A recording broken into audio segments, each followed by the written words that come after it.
Hello, Radhe Radhe, Ram Ram सभी को। Welcome to teaching career. आज हम मराठा एम्पायर का रिवीजन करने वाले हैं। देख सकते हैं आप, उस टाइम पर मराठा का एक्सपेंशन कितना था। ऑलमोस्ट पूरे भारत पर था, कुछ ही जगहों को छोड़कर। ठीक है, ये पूरा मराठा एम्पायर है। Shivaji Maharaj the great warrior, और ये शिवाजी महाराज जी हैं। चलिए शुरू करते हैं। मराठा एम्पायर, देखिए वहाँ पर जो कोंकण, खानदेश, वरार, एमपी का कुछ एरिया, हैदराबाद का 1/3, ये सारे एरिया में मराठी भाषा बोली जाती थी और इसको मराठावाद भी कह सकते हैं, तो कोई गलत नहीं होगा। मराठा उत्कर्ष के कारण क्या थे, यहाँ पर एकजुटता थी। भौगोलिक स्थितियाँ थीं, कुछ ऐसी स्थिति बनी जो मराठा उत्कर्ष का कारण बनी। 15वीं और 16वीं शताब्दी में भक्ति आंदोलन हुए, सामाजिक और धार्मिक सुधार किए गए, दक्षिण में हिंदू मुसलमान संतुलन, औरंगजेब का धर्मांध होना, ये सब कारण थे मराठा उत्कर्ष के। मराठा सिसोदिया वंश से संबंध रखते थे। सुजान सिंह एंड सज्जन सिंह ये शिवाजी महाराज के ही वंशज हैं। फिर इनके ही जो आगे चल के पीढ़ी में हुए मालोजी, जो शिवाजी के दादाजी थे, और मालोजी के पुत्र हुए शाहजी भोसले, जो शिवाजी के पिताजी थे। भोसले परिवार से संबंध रखते थे। शिवाजी के जो पिताजी थे, ये शाहजी भोसले जो थे वो अहमदनगर और बीजापुर के सामंत थे। इनके पास जागीरें थीं। इनकी 2 वाइफ्स थीं, एक जीजाबाई और दूसरी थी तुकाबाई। जीजाबाई के जो पुत्र हुए वो शिवाजी महाराज जी हुए, और तुकाबाई के पुत्र हुए एकोजी राजे। ठीक है, शिवाजी का जन्म जो है 19 फरवरी 1630 या फिर 1627 को शिवनेरी दुर्ग में हुआ था। इनके क्यूरेटर थे दादोजी कोंडदेव, और आध्यात्मिक गुरु थे, स्पिरिचुअल जो टीचर थे वो रामदास थे, जो भक्ति मूवमेंट से संबंध रखते थे। 12 वर्ष की आयु में इनकी शादी होती है साईबाई निम्बालकर के साथ में, और 12 ही वर्ष की आयु में इन्हें पूना की जागीर इनके पिताजी देते हैं। उद्देश्य क्या था, स्वतंत्र राज्य की स्थापना। इनका मेन मकसद यही था।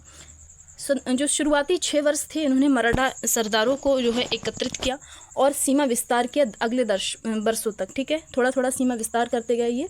और 1666 से 72 में इन्होंने मुगलों से संघर्ष किया। 1674 से 80 स्वतंत्र राज्य की स्थापना की इन्होंने, यानी कि इनका जो गोल था, इन्होंने जो गोल सेट किया था उसको अचीव किया। शिवाजी महाराज की पत्नियां थीं साईबाई के जो पुत्र थे वो संभाजी महाराज थे, और श्वेराबाई के पुत्र राजाराम थे। ठीक है, फिर लिखा है छत्रपति शिवाजी महाराज के कौन कौन से अभियान थे। तो पहला है 1646 में तोरण का किला जीता इन्होंने। प्रचंडगढ़ भी इसको बोलते हैं। मराठा का ये पहला स्तंभ द्वार कहा जाता है। 1647 में सिंहगढ़ का किला जीता। 1648 में पुरंदर का किला जीता, और 1656 में जावली का किला जीता। 1656 में ही रायगढ़ को इन्होंने अपनी राजधानी बनाया, अपनी कैपिटल बनाया। 1659 में प्रतापगढ़ का किला जीता। औरंगजेब के 3 प्रयास थे इनको सफल करने के। तो 3 प्रयास में क्या, पहला था, इन्होंने जो औरंगजेब है इसने अफजल खां को भेजा था। ठीक है, अफजल खान ने अपने देश जो दूत है उसको भेजा था कृष्ण भास्कर, और शिवाजी के दूत का क्या नाम, गोपीनाथ था। मीटिंग हुई थी एक, तो वार स्थल पर मीटिंग हुई थी। यहाँ पर अफजल खां आता है सैयद वांदा के साथ, और शिवाजी महाराज जी महल के साथ। तो यहाँ पर क्या होती है मीटिंग में कि अफजल खां मारना चाहता था शिवाजी महाराज को, लेकिन शिवाजी महाराज ने अपने नख से ही उस पर वार कर दिया, यानी कि अफजल खां को मार दिया शिवाजी महाराज ने। दूसरा इसने प्रयास किया, औरंगजेब ने शाइस्ता खां को भेजा। शाइस्ता खां जो था उसका मामा था औरंगजेब का 1660 में, ये भी असफल रहा। ठीक है, फिर तीसरा जो हुआ आक्रमण, उससे पहले सूरत को जीता था शिवाजी महाराज ने। फिर 1665 में औरंगजेब ने जयसिंह को भेजा। जयसिंह जो है मुगल सेना में कमांडर थे, तो इनको भेजा। फिर यहाँ पर होती है पुरंदर की संधि, और इस पुरंदर की संधि में क्या क्या शर्तें रखी गई थी। तो पहली शर्त थी कि 35 किलो में से 23 किले जो है शिवाजी महाराज को वो देने होंगे मुगलों को। दूसरी संधि क्या थी, 4 लाख हूण वार्षिक आय की भूमि देनी होगी।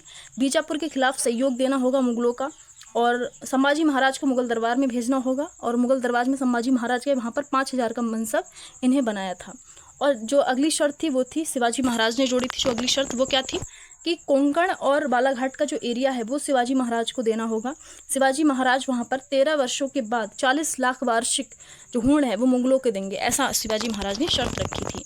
फिर नेक्स्ट पॉइंट है, औरंगजेब ने छत्रपति शिवाजी महाराज को जयपुर भवन में कैद कर लिया था बाद में, और बीमारी का बहाना बनाकर जो छत्रपति शिवाजी महाराज वो वहाँ से निकल आए, संभाजी महाराज को लेकर वहाँ से चले जाते हैं। फिर लिखा है 1670 में इन्होंने पुनः सिंहगढ़ सूरत पर आक्रमण किया, और सिंहगढ़ का पुराना नाम क्या है, कोराड़ा है, और यहाँ पर तानाजी थे, मालसुरे सरदार थे, यहीं से इनका संबंध है। 1674 में राज्याभिषेक हुआ। 50,000 लोग 50,000 लोग इसमें पार्टिसिपेट करते हैं इनके राज्याभिषेक कोरोनेशन में। और एक ब्रिटिश भी था, ब्रिटिश राजकुमार, जिसका नाम था हेनरी ऑक्सेंडेन, ये भी था। उपाधियाँ इन्होंने क्या क्या धारण की थी, तो पहली छत्रपति की, हैंदव की, गौ ब्राह्मण प्रतिपालक की उपाधि इन्होंने धारण की थी। राज्याभिषेक 2 विधियों से किया गया। पहला है वैदिक विधि से। वैदिक विधि से बनारस के जो विद्वान थे विश्वेश्वर गंगा भट्ट, इन्होंने करवाया था। तांत्रिक विधि से निश्चलपुरी गोस्वामी ने कराया था। कहाँ पर हुआ था, तो रायगढ़ के किले में हुआ था। 1677 में कर्नाटक को जीता। सीधियों जंजीरा के किले पर इन्होंने नियंत्रण करने के लिए जो है जल सेना बनाई थी, लेकिन ये जल सेना असफल मानी जाती है। नेतृत्व कौन कर रहा था इनकी जल सेना का, तो दरिया सारंग कर रहे थे, ठीक है। और जो सीधियों का नेता था वो कौन था, फैयद खान सीधी था।